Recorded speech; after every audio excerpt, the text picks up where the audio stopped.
Well, good Monday morning, everybody. It's Brian DeVore with the DeVore Realty Group, Berkshire Hathaway Home Services, California Properties, and I'm back to doing the Monday Market Moment every week. We did take a pause a little over the last month and a half or so and did it every other week, but it actually was a little bit harder to keep track of the market in some ways. And also, with so many great articles out there, I wanted to be able to provide the most up-to-date information to you. So we are back to doing the Monday Market Moment every week. So today is Monday, August 2nd. So hopefully you're enjoying your first Monday of the month. Today, we're going to be talking about, of course, the latest stats. We're also going to be talking about the question, are homes taking longer to sell? And finally, the S&P Corelogic Case-Shiller Index is out, so we can talk about that too. So the latest stats, totals. Right now, we have 3,484 homes for sale in all of San Diego County. That's down 44 from last week. So again, we're back to now tracking weekly, not every other week. Pending sales, 4,265. That's up 2 from last week. So a little bit of a reversal in the fact that fewer homes on the market and more homes going into escrow. For months of inventory, we're at 0.82, which is down 0.81 from last week. The last month or so, we've been seeing months of inventory going up. It's now creeping down just a little bit.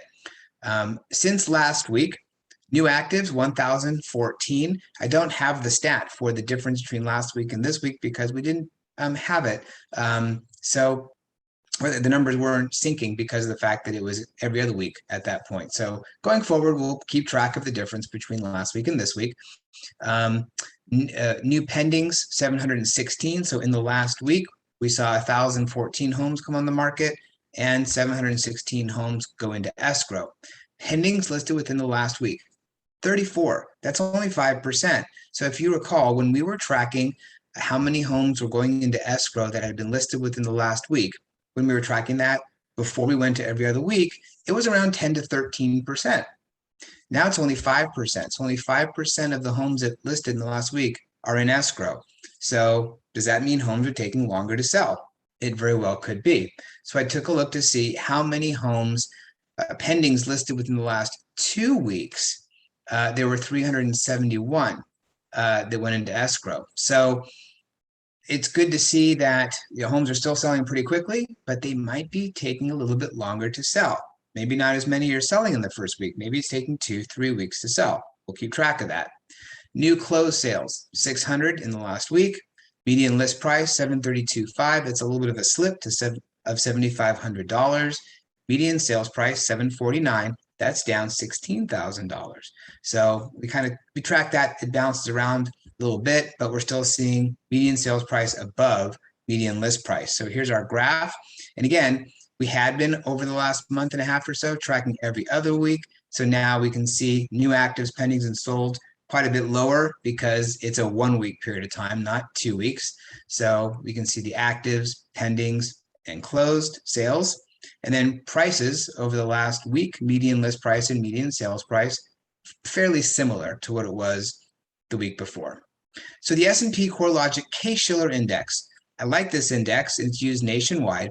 Why I like this is because it tracks home sales, homes that sold versus the time they sold before that. So if a home sold last month, for example, or in this case, May, it is a little bit of a lag, but in May, and then they look at, okay, this home sold in May. What about the last time it sold? How much has it gone up in value since then? Was it 2 years ago? Was it 10 years ago that it sold? But they keep track of that stuff. They look at this index. It's a good measure of what the market's doing. And you can see 16.6% nationwide in the month of May, quite a big jump. And you can also see where San Diego lies, 24.7% increase. And then as second only to Phoenix, and not by much. So San Diego, the prices, as we know, are going crazy. In the email that I send out, the constant contact email, you can see one of the articles is about this S&P Corelogic Case-Shiller Index report. Gives more information about the 10-city index, the 20-city index. So take a look at that article. You can find a lot more information about that. That's it for this week. So again, I'm kind of happy. I'll be going back to doing this every week. If you're one of the ones who didn't want to see it every week, maybe every other week, You don't have to look at it, not a problem. I won't be offended, but for those who do want it, I'm happy to provide this information for you. If there's anything else you'd like to see in the money market moment, please do let me know. I'd love your feedback. Otherwise, call me, email me with any questions or anything else, and I look forward to seeing you next Monday in the next Money Market Moment. Hope you have a great week.